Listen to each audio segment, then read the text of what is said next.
I just got hold of this new charge controller. It's a 20 ampere PWM charge controller. Looking forward, most definitely looking forward to the unboxing.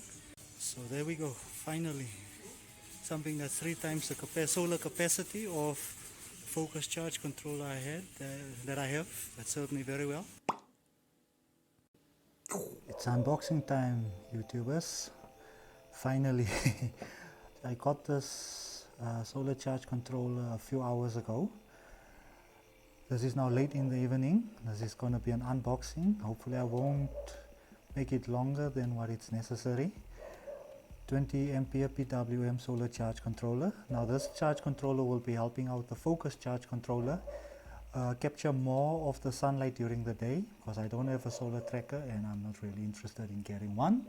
So let's quickly see what's on the side of the box. It says it has its LCD, finally, and it's a 12 volt / 24 volts. So this will definitely give me room for expanding it in the future. I'm happy about the LCD because the way that I take measurement of the voltage of my present setup with the modified multimeter, I just don't like it. I don't like it. System connection, okay, battery.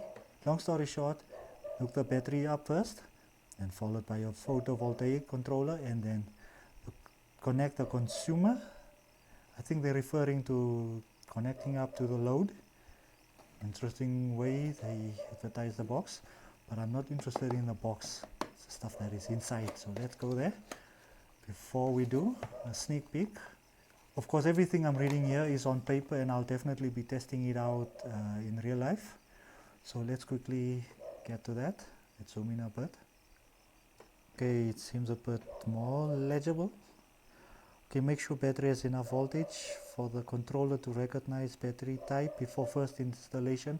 I noticed that with the batteries in the past I dealt with, if the voltage was too low, it didn't want to pick up on that. Yes, in this context, make sure that it reads a minimum of 24 volts. You can have that tested out if it's for 24 volt system, and 12 volts if it's like the setup I have.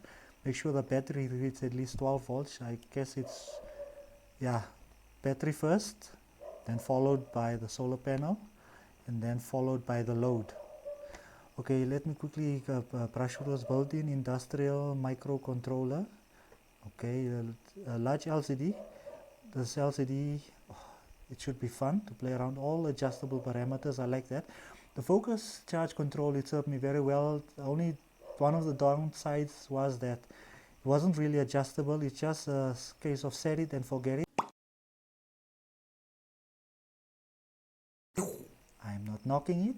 The only thing it missed out on was basically built-in USB, 2 ports, which I guess we'll see during a few minutes from now. Fully 3-stage PWM charge management. Doesn't mention any equalize. Okay, dual MOSFET, reverse current protection, low heating. So we'll see what that's all about. Same stuff we read on the box. This I will touch on it during the setup of the video. Okay, let's see. Load on after the sunset and close after setting out. Guys, I'm really sorry. I had a long day, so I apologize if I sound a bit gibberish. So I guess this is the option to have the load set to turn off the load. In my setup, it would be a 5-watt LED light. The pink LED lights, it's one of the videos in the past to have the, because it's cute initially to have set the light on manually, on and off, on and off, on and off. But dusk to dawn, I'll play it. This is something I will definitely check out during the review. Float 13.7, I will definitely have mine set to 13.8 or 39. It's whatever the discrepancy might be, because I will have it definitely tested out with a multimeter. Why is that the case, you may wonder? Because there's a part I skipped. It says battery cables should be as short as possible to minimize loss. The manual on my focus charge controller stated something about not going beyond the range of 1 meter, so I guess it would be safe to assume that should be as short as possible, should be 1 meter or less. But mine will be between 1 to 1.5 meter, and this for the simple reason because normally I like pulling out the battery from underneath the desk where it's stationed, The reason simply for that is so that it would make it easy for me to move the battery in and out, and then without the cables being twisted or pulled loose, or just to avoid any potential risks of being shorted. But of course my system is fully fused between the solar panel and the charge controller. It's fused between the battery and the charge controller, and between the load on the Focus charge controller wasn't hooked up because of reasons I'll explain very shortly. The nice fun thing about this new charge controller, I can definitely, because currently I have a 5 ampere charge controller between the solar panel setup and then the charge controller, but I can bump it up a bit. That should be fun. That should really be fun. And then between the charge controller and maybe in the future I'll also bump up the fuse between those 2 points, and then the load, I will touch on that moving forward. So generic stuff, float voltage, main display, float voltage. I will definitely explore this during the setup. And the float voltage, let's go. I think I left at the float. The discharge stop, I think it has to do with the load there. Let's see what it says. Default is a 10.7. I will not allow my battery to go that low under normal circumstances. Adjustable between 9 volts and 11.5. I'm a bit sad about the 11.5.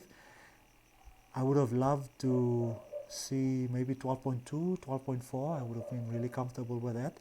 Discharge reconnect. Now this I'm happy with. I see the range is 11.5, but it's funny. Discharge stop 9 volts. Why is it that low? But the discharge reconnect is 11.5. That for me that doesn't make sense. I will definitely have the reconnect at 12.8 volts if it ever goes that low. I rarely ever use more than 20%, or at least I don't allow the battery to go below 12.4 volts. Rarely ever, historically speaking, my experience. That's about it. I think this is either Chinese or Mandarin Chinese. I'm not sure, but at least there's an option for 2 languages. It is after all made in China. Okay, let me get this out. Thankfully I didn't have to go into beast mode for this shot. Let me bump up the lights a bit. Okay, I'll make this quick. Solar charge control. So this is not a particular brand. I guess it's one of those generic versions. 2 USB ports. I understand that the USB voltage, it says USB output singular, but I actually see 2, so there are a few ways to interpret that. 5 volt, 2 amps max. So we'll come back to the controller.